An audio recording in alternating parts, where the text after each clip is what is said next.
Hello friends, welcome back to my channel. ഇന്ന് ഞാൻ വന്നിട്ടുള്ളത് ഒരു അടിപൊളി ടേസ്റ്റി ആയിട്ടുള്ള ഉള്ളി ചമ്മന്തിയുടെ റെസിപ്പിയുമായിട്ടാണ്. പാൻ ചൂടായി വന്നിട്ടുണ്ട്. ഇതിലേക്ക് വെളിച്ചെണ്ണ ഒഴിച്ചു കൊടുക്കാം. 1.5 ടീസ്പൂൺ വെളിച്ചെണ്ണ ഒഴിച്ചു കൊടുത്തിട്ടുണ്ട്. ഇതിലേക്ക് നമ്മുടെ ചുവന്നുള്ളി ചേർത്ത് കൊടുക്കാം.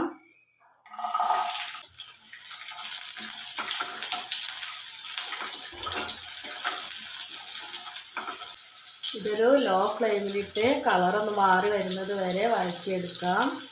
കളർ ചെറുതായിട്ടൊന്ന് മാറി വന്നിട്ടുണ്ട്. അതേസമയം ഇതിലേക്ക് ചെറിയൊരു വെളുത്തുള്ളി ചേർത്ത് കൊടുക്കാം.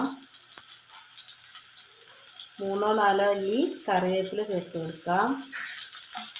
നന്നായിട്ട് വഴറ്റിയെടുക്കാം.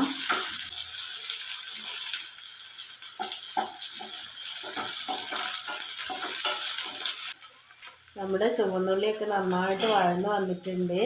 ഇതിലേക്ക് മുളക് പൊടി ചേർത്ത് കൊടുക്കാം. ഞാനിപ്പോൾ 1 ടീസ്പൂൺ നിറയെ മുളക് പൊടി ചേർത്ത് കൊടുത്തിട്ടുണ്ട്. ഇതൊന്നുകൂടി വഴറ്റിയെടുക്കാം.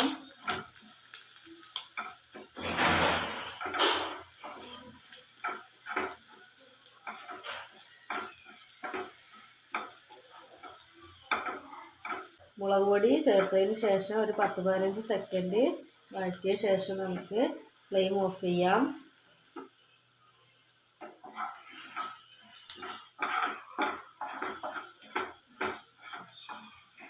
ഇനി നമുക്കിത് മറ്റൊരു പാത്രത്തിലാക്കി തണുക്കാനായിട്ട് മാറ്റി വെക്കാം. നന്നായിട്ട് തണുത്ത് വന്നിട്ടുണ്ട്. ഞാനിതൊരു മിക്സിയുടെ ചെറിയ ജാറിലേക്ക് മാറ്റിയിട്ടുണ്ട്. ഇനി ഇതിലേക്ക് ചെറുനാരങ്ങ നീര് ചേർത്ത് കൊടുക്കണം. ഞാനിപ്പോൾ ഒരു ചെറുനാരങ്ങയുടെ പകുതി എടുത്തിട്ടുണ്ട്. ഇതിലേക്ക് ചേർത്ത് കൊടുക്കാം.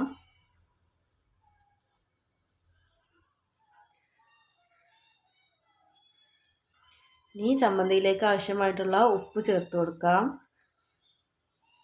ഇനി നമുക്കിതൊന്ന് ചതച്ചെടുക്കാം. അരയേണ്ട ആവശ്യമില്ല, ചെറുതായിട്ടൊന്ന് കറക്കിയെടുത്താൽ മതി. അപ്പം ഞാനിത് ചതച്ചെടുത്തിട്ട് വരാം. ഇതുപോലെ ഒന്ന് ചതച്ചെടുത്താൽ മതി.